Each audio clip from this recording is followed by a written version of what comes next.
क्या हमल के दौरान आप भी हाथों पैरों की जलन, सूजन और दर्द से परेशान हैं? तो ये वीडियो आपके लिए है। इस वीडियो को देखने के बाद आप उन तमाम सिम्टम से बहुत आराम से रिलीव्ड हो सकती हैं। मैं हूं डॉक्टर सादिया मुमताज़ और आप देख रहे हैं गायनी टॉक्स। हमल के दौरान one of the most irritating symptoms जिससे जो ख़वातीन हैं वो बहुत ज़्यादा परेशान रहती हैं, वो है जो हाथों की हथेलियों और पैरों के तलवों से निकलने वाली हीट। बेसिकली ये क्यों होता है कि जब आपको प्रेगनेंसी होती है तो आपकी बॉडी के हार्मोन्स जो हैं वो एक्टिवेट हो जाते हैं। आपके जो सेंटर्स हैं उनको सिग्नल्स जाते हैं कि कुछ हार्मोन्स की एक्टिविटी बढ़ा दी जाए, कुछ की कम कर दी जाए, ताकि प्रेगनेंसी फ्रेंडली हार्मोन्स जो हैं वो अपना काम कर सकें। बेसिकली जो प्रेगनेंसी फ्रेंडली हार्मोन्स हैं वो थर्मोजेनिक होते हैं, जो बॉडी में हीट प्रोड्यूस करते हैं, जिसकी वजह से आपको ये लगता है कि आपकी बॉडी हीट अप हो जाती है और ज़्यादा आपको पाँव के तलवों से और हाथों की हथेलियों से हीट निकलती महसूस होती है। कई ख़वातीन को फ्लशिंग ऑफ फेस भी बहुत ज़्यादा हो जाती है, जिसमें उनके चीक्स जो हैं वो रेड हो जाते हैं, गर्दन के पीछे पसीना आने लग जाता है। तो ये सब सिम्टम्स जो हैं वो हार्मोन रिलेटेड होते हैं, क्योंकि ये हार्मोन्स जो हैं वो हीट की प्रोडक्शन करते हैं।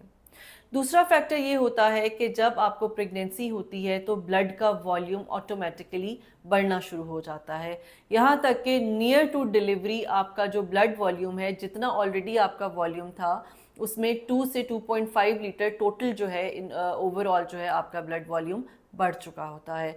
तो जाहिर है जब खून की अमाउंट ज़्यादा होती है, उसकी गर्दिश की स्पीड बढ़ती है, तो जैसे जैसे वो जिस्म की में फ़्लो करता है तो उसमें से हीट निकलती है। और लोअर जो लिम्स हैं, जैसे पाँव की के तलवे हैं, उनसे हीट ज़्यादा इसलिए निकलती है क्योंकि जब आपका वेट गेन होता है, बच्चे का साइज़ बढ़ता है, यूट्रस का प्रेशर होता है, वो सारे प्रेशर आपकी थाइस पे आते हैं। सो जो पैरों की तरफ से आने वाला खून जो कि विनस ब्लड फ्लो होता है, उसमें हिंड्रेंस होती है। तो ज़्यादा से ज़्यादा जो ब्लड है वो नीचे की तरफ पूल्ड रहता है, जिसकी वजह से आपके पैरों में स्वेलिंग आ जाती है, और उस स्वेलिंग की वजह से भी आपके पैरों के तलवे जो हैं वो जलने लग जाते हैं या आपको बर्निंग सेंसेशन देते हैं। इसके अलावा लैक ऑफ स्लीप, अगर आपकी नींद पूरी नहीं है, अगर आप वेल रेस्टेड नहीं हैं, आप बहुत ज़्यादा फटीग्ड हैं, सारा दिन काम करती हैं और आराम का वक्त आपको नहीं मिलता, तो this can also be one of the reason. Because हर वक्त चलते फिरते रहने से, रेस्ट ना करने से आपके जो खून की गर्दिश है वो बढ़ती रहती है। आपका हार्ट जो है वो तेज़ तेज़ बीट करता है, और जितना ज़्यादा आपका हार्ट रेट होता है, जितनी तेज़ी से आपका हार्ट बीट करता है, उतना ही ज़्यादा आपकी बॉडी में गर्मी जो है वो प्रोड्यूस होती है। एक और वजह है vitamin B6, vitamin B12, calcium और विटामिन डी की कमी। इन चारों इंग्रेडिएंट्स की कमी की वजह से भी आपके हाथों और पैरों में जलन रहती है। बल्कि जो ख़वातीन जो नॉन प्रेग्नेंट हैं, उनको भी अगर ये प्रॉब्लम फेस करना पड़ता है कि उनके हाथ या पैरों की तलियाँ जो हैं वो जलती हैं, तो प्लीज़ वो अपना विटामिन B6, B12, कैल्शियम और विटामिन डी लेवल जो है वो ज़रूर चेक करवा लें। अब ऐसा क्या किया जाए कि ये आपको ये सिम्टम्स ना हो, आपको ये जो इसके कॉन्सिक्वेंसेस हैं फीट बर्निंग के, हैंड बर्निंग के, ये ना फेस करने पड़े। उसमें सबसे इम्पॉर्टेंट है आपकी डाइट। डाइट में आप कोशिश करें कि दूध दही ज़रूर लें। अगर आप दूध और दही लेते हैं तो उससे आपको ये बहुत ज़्यादा रिलीव्ड जो है वो होगा। साथ ही साथ जो हरे पत्तों वाली सब्जियां जिनमें फोलेट पाया जाता है वो ज़रूर लें। अपने कैल्शियम के सप्लीमेंट लें, विटामिन डी सप्लीमेंट लें, आपके जो मल्टीविटामिन्स हैं वो ज़रूर लें। और डेफिनेटली अगर आप प्रॉपरली एक गायनेकोलॉजिस्ट को दिखाते हैं, आप रेगुलर अपने विजिट्स पे जाते हैं, तो आपने ये कंप्लेंट उनसे ज़रूर शेयर की होगी। तो उन्होंने आपको जो मेडिकेशंस दी हैं, प्लीज़ उनको ज़रूर फॉलो करें। जो चीज़ें आपको डाइट में नहीं लेनी चाहिए, पर्टिकुलरली अगर आपको ये सिम्टम्स हैं, तो उसमें जो स्वीटेंड फूड है, जिनमें स्पेशली आर्टिफिशियल शुगर जिसमें होती है, वो आपने नहीं लेने। और साथ ही साथ फैटी ऑयली जो चीज़ें हैं, जंक फूड्स हैं, फास्ट फूड्स हैं, प्लीज़ इनको अवॉइड करें। और स्पाइसी फूड स्पेशली, क्योंकि ये सब खाने में लेने से आपके जो पैरों की तलियां हैं वो मज़ीद जलेंगी। अब आते हैं कुछ ऐसे टिप्स के बारे में जिनको फॉलो करके आप इन सिम्टम से बच सकते हैं। उसमें सबसे पहले तो ये है, क्योंकि मैंने ये देखा है कि अक्सर ये प्रॉब्लम रात को सोते वक्त होती है।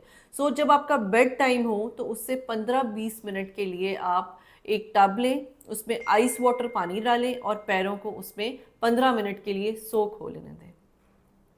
क्योंकि सर्दियों में तो ये सिम्टम्स फिर भी बर्दाश्त हो जाते हैं, आजकल की जो गर्मियां हैं उनमें इन सिम्टम्स को बर्दाश्त करना खासा मुश्किल है। सो अगर आप 10 से 15 मिनट तक आइस वाटर पानी में अपने पाँव डुबो के रखेंगी और उसके बाद जब आप सोएंगी तो एक तो आपको नींद बहुत अच्छी आएगी, दूसरा काफ़ी हद तक आपको बर्निंग फीट सेंसेशन से छुटकारा हासिल हो जाएगा। सिमिलरली आइस पैक्स मिलते हैं जो बहुत इजीली आपको किसी भी फार्मेसी से मिल जाते हैं। डे टाइम में आप उनको फ्रीज़र में रखें ताकि वो उनकी जो आइस है वो जेल जो है वो आइस बन जाए। रात को सोते हुए आप उनको अपने पैरों के नीचे रख लीजिएगा तो डेफिनेटली आप ये फील करेंगी कि आपकी बर्निंग सेंसेशंस काफ़ी हद तक बेहतर हो गई हैं। सिमिलरली जब आप सोती हैं या लेटती हैं तो पैरों को एलिवेटेड रखें, पैरों के नीचे 2 तकिए रखें, बिकॉज अगर आपकी वो बर्निंग वीनस पूलिंग की वजह से है कि जो खून की गर्दिश वापस ऊपर की बॉडी की तरफ नहीं आ रही बल्कि नीचे पैरों में स्टे कर रही है, तो जब आप पैर ऊपर रखेंगे तो ड्यू टू ग्रेविटी वो सारे जो खून है उसकी गर्दिश बहुत अच्छी रहेगी, वो खून की गर्दिश वापसी की तरफ आएगी तो उससे भी आपको फीट बर्निंग जो है वो कम होगी। अगर आप बहुत ज़्यादा लॉन्ग स्टैंडिंग करती हैं, जैसे कि टीचर हैं या कोई आपका ऐसा काम है जिसमें आपको बहुत देर तक खड़े रहना पड़ता है, तो प्लीज़ टेक पीरियोडिक रेस्ट्स। हर 1-2 घंटे के बाद जो है आप कम से कम 10 मिनट का ब्रेक ज़रूर लें। उसमें आपने ये करना है कि जहाँ पर भी है आप वहाँ पर बैठ जाएं और एक छोटा स्टूल लेकर पैरों को थोड़ा सा एलिवेटेड रख लें। सो 10 से 15 मिनट में ये कर लेने से भी आपको काफ़ी रिलीफ मिलेगा। टोटल लॉन्ग स्टैंडिंग जो है आपकी मैक्सिमम जो है एक प्रेग्नेंट खातून की 4 से 5 घंटे से ज़्यादा नहीं होनी चाहिए। और अगर आपकी 5 घंटे से ज़्यादा की लॉन्ग स्टैंडिंग है तो प्लीज़ विजिट योर गायनेकोलॉजिस्ट। आप उनसे एक मेडिकल सर्टिफिकेट लीजिए जिसमें आप वो लिख कर दें कि आपको 4 से 5 घंटे से ज़्यादा लॉन्ग स्टैंडिंग नहीं करनी। आपका वेट जो है बहुत इंपॉर्टेंट रोल प्ले करता है आपकी इस सिम्टम में, क्योंकि जितना ज़्यादा आपका वेट होगा उतनी ज़्यादा जब आपके पैरों पे वज़न होगा तो आपको ज़्यादा हीट जनरेशन फील होगी। आपने देखा है कि नॉर्मली फर्स्ट ट्राइमेस्टर में इतने ज़्यादा हाथ पैर नहीं चलते जितना कि सेकंड और थर्ड ट्राइमेस्टर में चलते हैं। और ऐसा क्यों है? क्योंकि सेकंड और थर्ड ट्राइमेस्टर में क्योंकि आपका वेट बढ़ रहा होता है, बेबी का वेट बढ़ रहा होता है, यूट्रस ग्रो कर रहा होता है, so all of the pressure is put on your feet. तो जब ज़्यादा से ज़्यादा प्रेशर पाँव पे आता है तो उससे भी आपका जो फीट बर्निंग है वो ज़्यादा हो जाती है।